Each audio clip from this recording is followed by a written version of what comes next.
সপ্তাহ ব্যবধানে খুলনায় চড়া মাছের বাজার স্থিতিশীল রয়েছে মাংসের বাজারে নিয়ে আরো জানাতে নগরীর ময়লাপোতা বাজার থেকে যুক্ত আছেন তরিকুল ইসলাম। তরিকুল, মাছের দাম বাড়ার কারণ কি, এ বিষয়ে ব্যবসায়ীরা কি বলছেন?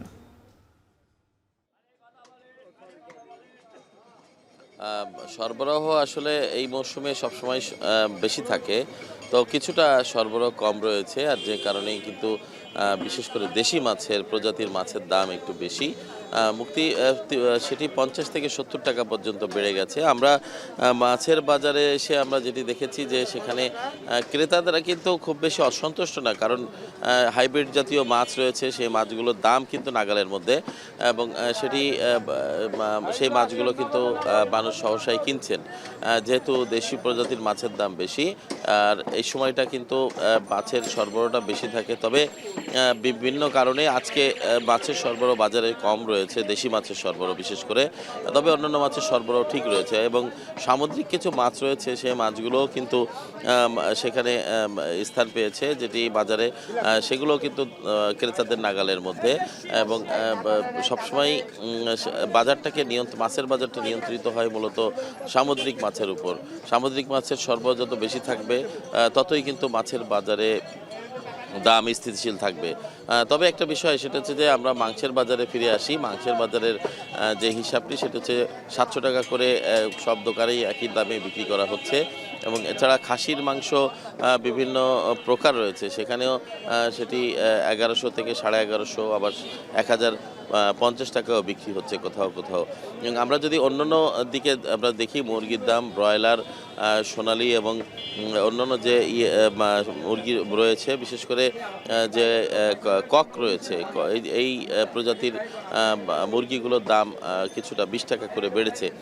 তবে আমরা যদি সবজির দিকে তাকাই বা অন্যান্য দিকে থেকে তাকাই, সেগুলো কিন্তু শীত মৌসুমে ধীরে ধীরে আসলে কমতে শুরু করেছে, কারণ বাজারে সবজির পর্যাপ্ত সরবরাহ রয়েছে, আর যে কারণেই কিন্তু সবজির দাম ক্রেতাদের নাগালের মধ্যে। অর্থাৎ যে সবজির দাম ছিল আকাশ ছোঁয়া, সেটি কিন্তু এই মুহূর্তে আমরা বলবো যে সেটি ক্রেতারা কিন্তু স্বাচ্ছন্দ্যে কিনতে পারছে।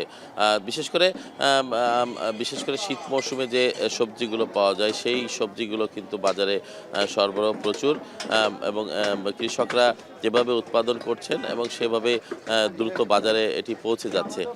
আর আরেকটি বিষয়, সেটি হচ্ছে যে মাছের বাজারটা মূলত যে আমিষের চাহিদা মিটিয়ে থাকে, আমাদের খুলনা অঞ্চল থেকে কিন্তু এই মাছগুলো খুলনার মানুষের যে চাহিদা, সেটি মিটিয়ে কিন্তু দেশের বিভিন্ন প্রান্তে যায়। আর এক্ষেত্রে মাছের বাজার কিছুটা গত বছরের তুলনায় কিছুটা চড়া রয়েছে। বিশেষ করে আমরা যে মাছগুলো দেখতে পাই, যে ভেটকি, পার্শে বা দেশি প্রজাতির যে রুই কাতলাগুলো রয়েছে, বোয়াল দেশি প্রজাতির রয়েছে, কই শিং রয়েছে, এটি আমাদের এই অঞ্চলের যে বিলগুলো রয়েছে, সেটি শীত মৌসুমে বিলগুলো থেকে শুকিয়ে যায়, এবং সেই মাছগুলো কিন্তু বাজারে আসে, এবং ক্রেতারা সে মাছগুলো কিন্তু পেয়ে থাকে। তবে তার পর্যাপ্ততা রয়েছে, এবং বেশি মাছ যখন আসে, তখন কিন্তু মাছের দাম, তখন দেশি প্রজাতির মাছের দাম কিছুটা কমে যায়। তবে এই মুহূর্তে আমরা বাজারে যেটি দেখেছি, যে দেশি প্রজাতির মাছগুলো 800 থেকে 1000, বা কোনো মাছ প্রকারভেদে এটি 1500-1600 পর্যন্ত বাজারে বিক্রি হচ্ছে, বিশেষ করে দেশি প্রজাতির শিং মাছ এবং কই মাছ। এছাড়া অন্যান্য যে ছোট ছোট মাছগুলো রয়েছে দেশি প্রজাতির, সেটি কিন্তু ক্রেতাদের নাগালের মধ্যে রয়েছে। সব মিলিয়ে এই ছিল মুক্তি খুলনা থেকে নিত্য প্রয়োজনীয় যে বাজারের দাম, বিশেষ করে মাছ মাংস, সে তার সর্বশেষ খবর। সহকর্মী তরিকুল ইসলাম আমাদের সঙ্গে যুক্ত ছিলেন খুলনা থেকে। সরবরাহ বাড়ায় চট্টগ্রামের বাজারে কেজিতে 3 টাকা পর্যন্ত কমেছে চালের দাম, কমেছে পেঁয়াজের দরও। তবে সংকট দেখা দিয়েছে বোতলজাত সয়াবিনের। এ নিয়ে আরও জানাতে নগরীর কাজীর দেউরি বাজার থেকে যুক্ত হয়েছেন কাজী মাহফুজ। মাহফুজ, জানাবেন যে চাল ও পেঁয়াজের দর কমায় ক্রেতারা সন্তুষ্ট কিনা, এবং অন্যান্য যেই নিত্যপণ্যগুলো রয়েছে সেগুলোর সরবরাহ কেমন? মুক্তি পেঁয়াজের দাম কমায় স্বস্তি প্রকাশ করছেন ক্রেতারা, তবে চালের দাম যে পরিমাণ কমেছে তাতে আসলে প্রত্যাশা অনুযায়ী কমেনি, এমনটি বলছেন ক্রেতারা। যদিও আপনি জানেন যে গেল কিছুদিন ধরে কিন্তু চট্টগ্রামের বাজার সহ সারা দেশে চালের সরবরাহ বেড়েছে, আমদানি হয়েছে পর্যাপ্ত মিয়ানমার এবং ভারত থেকে। এরপরও আসলে যে পরিমাণ চালের দাম কমার কথা ছিল সে পরিমাণ কিন্তু কমেনি। বিশেষ করে মাঝারি ধাঁচের যে চালগুলো রয়েছে, স্বর্ণা কিংবা এই জাতীয় চালগুলোর দাম কেজিতে 2 থেকে 3 টাকা পর্যন্ত খুচরা পর্যায়ে কমেছে।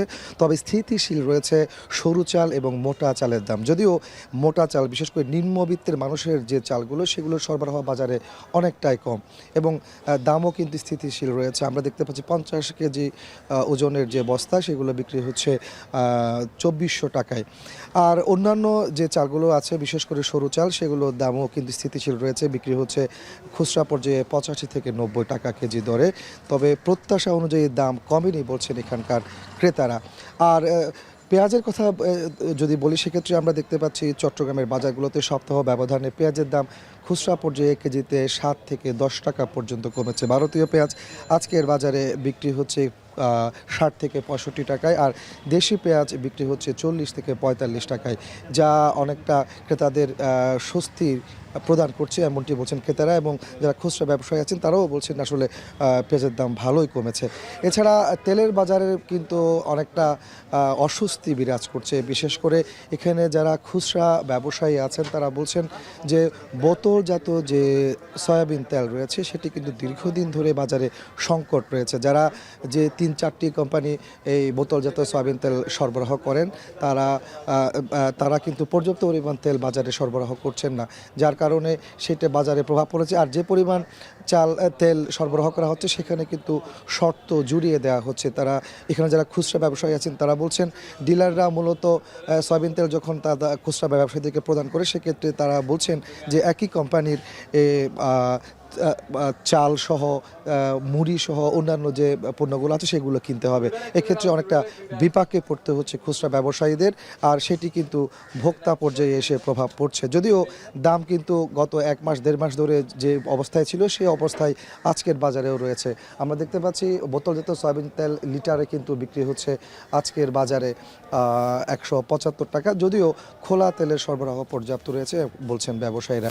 তো সব কিছু মিলিয়ে বলা যায় যে নিত্যপণ্যের যে বাজার, বিশেষ করে চাল, তেল এবং পেঁয়াজের দাম, সেক্ষেত্রে চাল এবং পেঁয়াজের দাম কমলেও তেলের বাজারে এক ধরনের অস্বস্তি বিরাজ করছে। এমন পর্যায়ে এখানে যারা খুচরা ব্যবসায়ী আছেন, ভোক্তা আছেন, তারা বলছেন যে বড় বড় কোম্পানি পর্যায়ে যদি মনিটরিং কার্যক্রম জোরদার করা যায়, তাদের সাথে যদি সরকার বসে, হয়তো তেলের যে একটা অস্বস্তি বিরাজ করছে, সংকট তৈরি হচ্ছে, সেটি সমাধান হবে।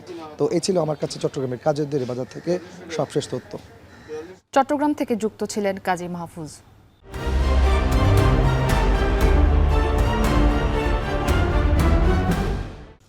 রাজশাহীর বাজারে চড়া ফলের দাম ফের কেজিতে 30 টাকা পর্যন্ত বেড়েছে আপেল, কমলা ও আঙুরের দাম। এ নিয়ে আরও জানাতে নগরীর সাহেব বাজার থেকে যুক্ত হয়েছেন রাকিবুল হাসান। রাকিব, বিদেশি ফলের সরবরাহ কেমন দেখছেন জানাবেন এবং দাম বাড়ার কারণ কি?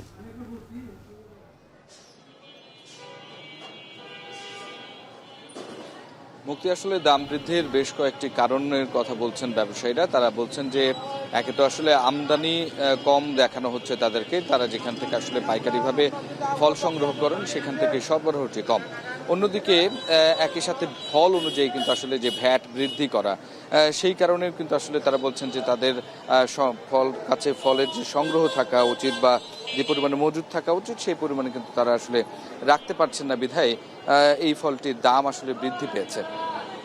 এবং বাজারে এই ধরনের সংকটের কারণে কিন্তু দামটি বাড়তি। এবং আপনি জানেন যে ঢাকার বাইরে প্রত্যেকটি জায়গায় আসলে ঢাকা থেকে ফলগুলো নিয়ে আসা হয়, যার কারণে এই যে পরিবহন সবকিছু মিলিয়েই আসলে দামটি বৃদ্ধি হয়েছে বলে তারা জানাচ্ছেন। যেমন আজকের বাজারে আমরা যেটি লক্ষ্য করছি, আপেল বিক্রি হচ্ছে 320 টাকা থেকে 420 টাকা কেজি দরে, খেজুর বিক্রি হচ্ছে 250 টাকা থেকে 2100 টাকা কেজি দরে, কিশমিশ 700 থেকে 1000 টাকা, কমলা বিক্রি হচ্ছে 300 থেকে 320 টাকা, নাশপাতি 360 থেকে 400 টাকা। তো যেটি কিনা কিছুদিন আগেও কিন্তু বাজারে খানিকটা হলে কম ছিল। ব্যবসায়ীরা বলছেন ভ্যাট বৃদ্ধির কারণে তাদের যেমন ফল সংগ্রহ করতে সমস্যা হচ্ছে, একই সাথে যে পরিমাণ আসলে মজুদ রাখার কথা সে পরিমাণ আসলে মজুদ না থাকার কারণে বাজারে যে সরবরাহ সংকট দেখা দিয়েছে, যে এর কারণে আসলে দামটি বৃদ্ধি। এবং একই সাথে যে বাজারে ক্রেতার সংখ্যা ফলের বাজারে কিন্তু বেড়েছে, কেননা অন্য বিকল্প যে দেশীয় ফলগুলো সেগুলো কিন্তু এখনও বাজারে খুব বেশি করে ওঠেনি। সেক্ষেত্রে আমরা আপেল, কুল বা অন্যান্য যেই ফলগুলো থাকে সেগুলো সবে মাত্র আসলে দেখছি। যদিও পেয়ারা আসলে সবসময় পাওয়া যাচ্ছে, তবে সেটির কম বেশি আছে এবং সবে মাত্র ওঠা শুরু করেছে।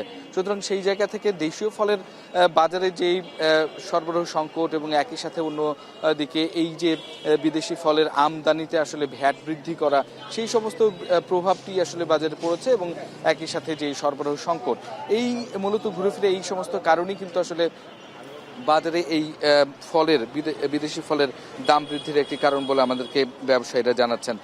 যেমন বেদেনা কিন্তু গেল সপ্তাহে আমরা লক্ষ্য করেছি প্রায় 480 টাকা কেজি দরে বিক্রি হচ্ছে, কিন্তু আজকের বাজারে সেটি 550 টাকা ন্যূনতম এবং সর্বোচ্চ 750 টাকা কেজি দরে বিক্রি হচ্ছে। আঙ্গুর যেটি বিক্রি হয়েছিল 320 টাকা থেকে 335 টাকা, সেটি কিন্তু আজকের বাজারে ন্যূনতম 350 টাকা এবং সর্বোচ্চ 650 টাকা কেজি দরে বিক্রি হচ্ছে। ড্রাগন ফলের আসলে সিজন এখন নেই, যদিও আসলে রাজশাহীর বরেন্দ্র এলাকায় এই ফলটি অনেক বেশি চাষ হয়ে থাকে, তারপরেও কিন্তু আসলে সেই সরবরাহ সংকট থাকার পরেও যে পরিমাণ আছে তাতে দাম বৃদ্ধি পেয়েছে। 250 টাকা বা 120 টাকা, 180 টাকা এই ধরনের ড্রাগনগুলো এখন 400 থেকে 500 টাকা ন্যূনতম দামে কিন্তু আসলে কিনতে হচ্ছে। এইভাবেই মূলত আসলে দাম বৃদ্ধি পাচ্ছে এবং বিক্রেতারা যেটি বলছেন যে সামনে যেহেতু আসন্ন রমজান, সেখানে খেজুরের দাম আসলে বাড়ানোর একটা যেই আসলে যেটা শোনা যায়, কিন্তু সেটি আসলে সেই অনুযায়ী কিন্তু আসলে বাজারে খেজুরের দাম বাড়বে না বলছে তারা। সেক্ষেত্রে এখন যেমন 250 টাকা থেকে 2100 টাকা দরে পাওয়া যাচ্ছে, একইভাবে মুক্তি সেটি আসলে খুব বেশি বাড়বে না, যেহেতু সেই সময়টা আসলে আরও বেশি খেজুরের সরবরাহ বাড়বে। সেই ক্ষেত্রে খেজুরের দাম বৃদ্ধির কোনো একটা সম্ভাবনা নাই। তবে বিদেশি এই সমস্ত ফলগুলো যতক্ষণ না পর্যন্ত আসলে এই ভ্যাট কমানো হচ্ছে ততক্ষণ পর্যন্ত আসলে ব্যবসায়ীরা বলছেন তাদের জন্য খুব বেশি এই দাম কমানো খুব একটা সুখকর হবে না এবং তারা আসলে কমাতে পারবেন না, কেননা একটি ক্যারেটে 10 কেজিতে আসলে কখনো কখনো তাদেরকে 300 টাকা এবং 350 টাকা পর্যন্ত ভ্যাট গুনতে হচ্ছে। এটি আসলে তাদের জন্য সমস্যায় হয়ে দাঁড়িয়েছে এবং এ কারণে কিন্তু তারা বাজারে ফলের দাম, আমদানি নির্ভর ফলের দাম বৃদ্ধিতে বাধ্য হচ্ছেন। তো মুক্তি, এই ছিল রাজশাহী থেকে আমার কাছে সর্বশেষ খবর। সহকর্মী রাকিবুল হাসান আমাদের সঙ্গে যুক্ত ছিলেন রাজশাহী থেকে।